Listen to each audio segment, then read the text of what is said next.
السلام عليكم ورحمة الله وبركاته. الحمد لله رب العالمين وبك نستعين ونصلي ونسلم على رسوله الكريم أما بعد. Nkuku mukugulisa ndalama zingati. Panthawi imene ndinali kudikira chakudya changa chomwe chinali nkhuku yootcha yomwe ndinayitanitsa pamalo ena odyera, anatulukira munthu wina yemwe ankaoneka kuti ndi wochepekedwa. Anamufunsa mwini malowa kuti kodi nkhuku mukugulisa ndalama zingati. Atamuuza kuti anatuluka mpanja, ndipo ndinamuona akuwerengetsa ndalama zake.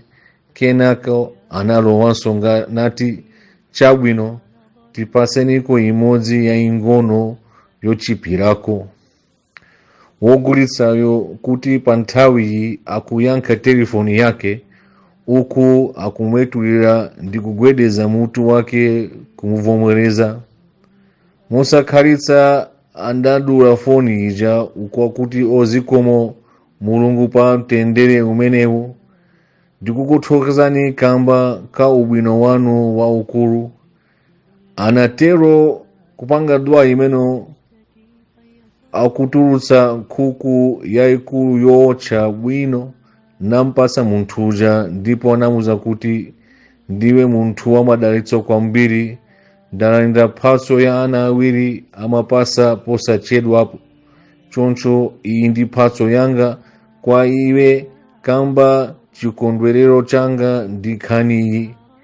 Munthu uja anatenga nkhuku ija natuluka ndi chimwemwe, ndipo anamupempherera munthuyu zabwino zambiri.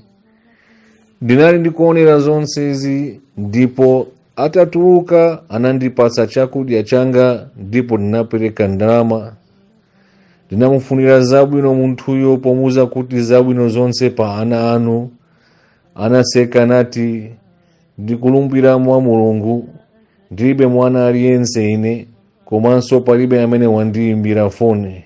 Ili linangokhala ganizo chabe, ndi njira yomwe ndinayikonza kuti ndimuthandize munthu wosowa uja popanda iye kuchita manyazi. Ndachita zonsezi pofuna kumusungira ulemu wake, chifukwa iye uja ndi mmodzi mwa anthu omwe samapempha ayi, moti amaganizidwa kuti ndi wochita bwino kamba ka kudziretsa kwake. Kumeneko ndiko kuzama pa maperekedwe a sadaka. Siyani zizindikiro zabwino paliponse pomwe mumadutsa, kaya ndi nkhani yabwino, kumwetulira ndi chimwemwe, kapena chikhalidwe chabwino. Isiyeni nthaka ikambe za ubwino wanu, ngakhale anthu onse atakuyiwalani.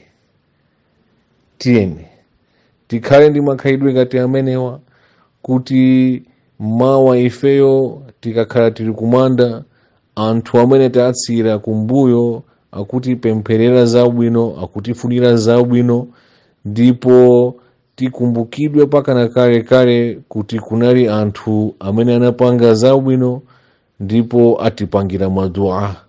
Wa hadha, assalamu alaikum wa rahmatullahi wa barakatuh.